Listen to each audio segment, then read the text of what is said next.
Welcome to the skyline of Singapore. We're currently atop the Marina Bay Sands, and I'm going to show you how I got there. I took the easy way, walking from Orchard Road, a nice 31,000 step journey. That was kind of the whole day, so the whole walk wasn't 31,000, but anyways. It hurt my feet. It was also hot. It was a journey. I probably should have just Ubered. I probably would have seen more other stuff, but I wanted to see tall buildings, and I got to see a lot of it. We start off on Orchard Road, leaving my hotel. Orchard Road is Singapore's main retail corridor. It's got a lot of luxury brands, hotels, and malls, so pretty much anything you want to see, you'll find it there. But this part of the walk, starting the day, was nice. It was about 10, 11 o'clock, I think. Maybe, I can't remember. It was a while ago. Skies are blue, lots of clouds, but that sun found a way it found a way to find you. If you were in it, you were cooking, and I was in it a lot. It was 33 degrees usually, humid, and that sun probably made it feel like it was 40. So pretty much any time you found shade, you took advantage of it.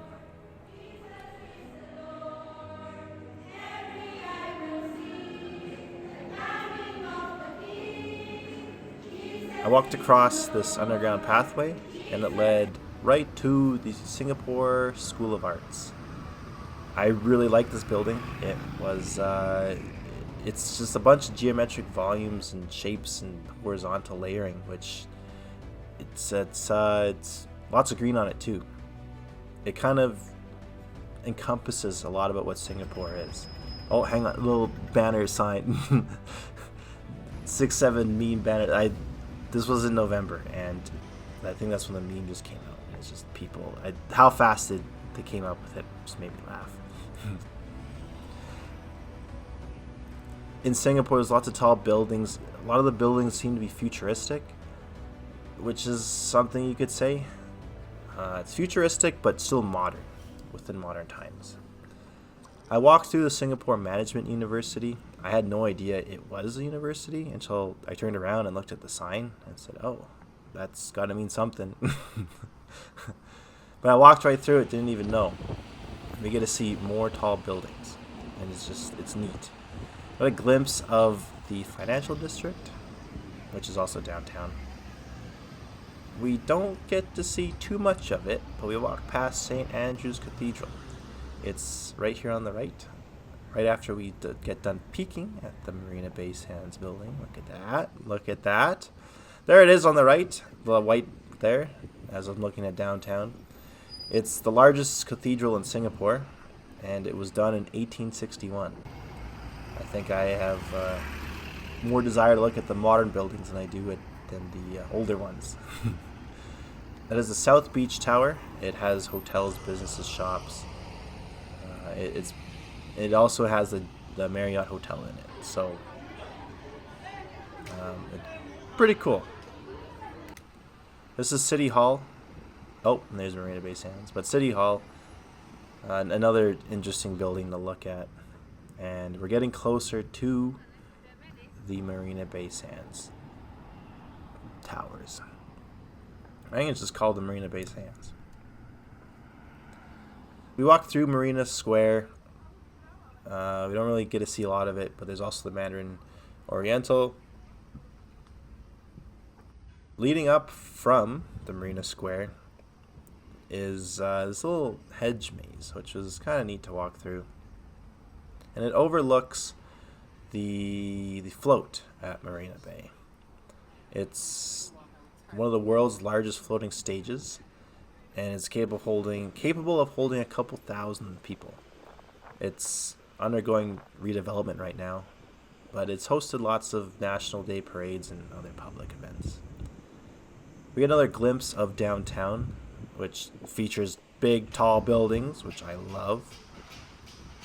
And then we come across the Helix Bridge. This opened when the Marina Bay Sands opened in 2010. And the structure was inspired by the double helix DNA form. We'll see a clip later on of it lit up at night, which is pretty cool.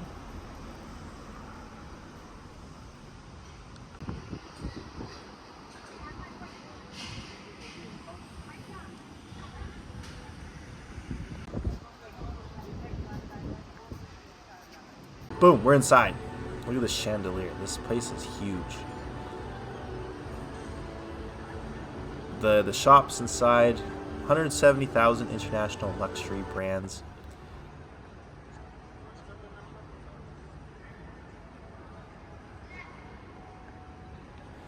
I was super hungry though, so I was trying to find the food court, and I found the typical food stalls you see in Singapore, which I was surprised them all had.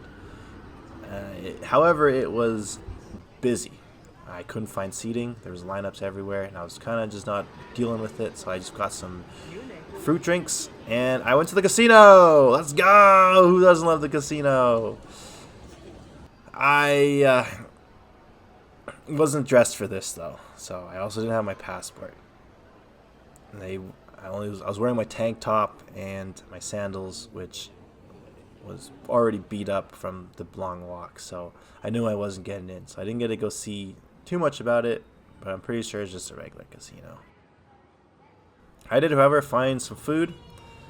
I stopped at this Vietnamese restaurant because I love Vietnamese food, and so I'm a harsh critic. I wanted to see how it was on this side of the world, and it wasn't too bad. Just got the spring rolls and the pho. Got all that down, and we took the super long escalator, which is right behind the super big chandelier, all the way to the top. And we get a good glimpse of the towers, which are tall. I'm trying to emphasize, this camera doesn't really show how tall these really are. They're about 191 meters tall, and the SkyPark at the top, which looks like a boat, spans 340 meters across the top, the three towers, which is longer than the Eiffel Tower. Walking through, we gotta see some bushes. This part of the exterior, it's just a walkway. There's not really too much going on. Oh, she's late for something. But we get another view of the hotel. Those are all the hotel rooms, and it's sick. It's so cool. And there's also a cruise ship parked out over there, and cranes. Who doesn't love cranes? And cranes and cruise ships. But I think it's fun seeing the contrast just of industrialization and just nature. Like, they put a big focus on planting trees and getting green everywhere. This is the main road outside the hotel. It's one-way traffic, so there's another road on the other side just to get in. And now we're on the inside. We get to see again how tall this is. This is a tall building. And we're walking across to the Gardens by the Bay. This opened up in 2012, and it's built on reclaimed land. A lot of Singapore right now is focused on reclaimed land. I remember when I was there last, 20 years ago, they had excavators just in the middle of the ocean digging up sand, trying to build more land, which was core memory for me. I like seeing that stuff. But we get to see it from above, and also this nice pond. I didn't have a lot of time to spend here, and I was also really tired from walking, so I would not have made it that far. When you come back underneath, there's actually the subway, so you can get here with no problem just taking transit. And it's also where the super luxury brands are. I didn't spend a lot of time down here because it just seemed way too luxurious for me at this time. However, we're coming back up, and look at that. We are directly underneath it, and it is tall. Again, it is. The camera does not do justice to how tall this building is. We're walking around the lobbies. This is Tower 3 right now. It's mostly just shops and a couple restaurants. Underneath Tower 2, there's another sit-down restaurant. And then if you keep going to Tower 1, that's where you check in. This is the lobby. It's just big open space. I was here around Christmas time, so a lot of Christmas themed stuff. And if you look up, it's tall. That's what I'm saying, it's tall. Be a lot of fun to stay at this room. Oh, casino! I gotta sneak that in there again, even though I didn't get to go. And now we gotta cruise around the mall. I didn't get footage of it because I think I lost it. There's actually a canal in here that you get to take a boat in and ride around. We got popular brands like Zara and Zara, which is just men's and women's. They split it up. There's also Lululemon. I went in there and it's pricier than here it is in Canada, where it's from, which I was surprised. We also got to see this coffee and this tea shop. I like just how colorful it is, so that's why I checked it out. I'm not really much of a tea or coffee drinker. And look at the prices of this golden teapot. The Singapore dollar is pretty much on par with the Canadian dollar, so it's a little pricey. There's Aloe and Sephora. I checked out Sephora, and it was more expensive than Canada, so a little surprised. The next part of the journey, waiting in line to go up to the top. You need to buy a ticket to go to the SkyPark. The SkyPark's at the top, and it has restaurants and gardens and a bar. And I think there's a club in there too, as well as the pool and the observation decks. But some of that stuff is reserved for people who have... Well, the pool is reserved for those who booked a stay at the hotel, and the rest is just if you want to go. But you need to get a ticket, and the tickets are reserved by time. I suggest going around sunset, but that's where everybody wants to go, so you have to get those tickets early. We're coming out. You get to see my fingers, but I just wanted to show that's where they take pictures of you. You don't actually get to see the skyline in the background, which I thought they did. They just Photoshop you onto a generic cutout and try to sell you a book. That's for $80 at the end of the day, and I said no, I'm good. But now we're at the top, and it's not as busy as I thought it would be, which I guess that's the point of the ticket, so they could manage people. There's only 3 elevators up, so you obviously want to make sure there's not too many people there. But you get to see we're above everything, and you get to see the orange lights of the boats on the ocean. It's one of the coolest things for me to see. And then just the orange glow from Singapore looking at you. We get views of the financial district on the left, which is downtown again. And also there's a thunderstorm going off in the distance. Since this is the tropics, it's always raining, there's always thunderstorms. And I was trying to catch as much as I could, but every time thunder or lightning would flash, it was just off my screen. Or just off my phone, so I was trying my best to just get as much as I can.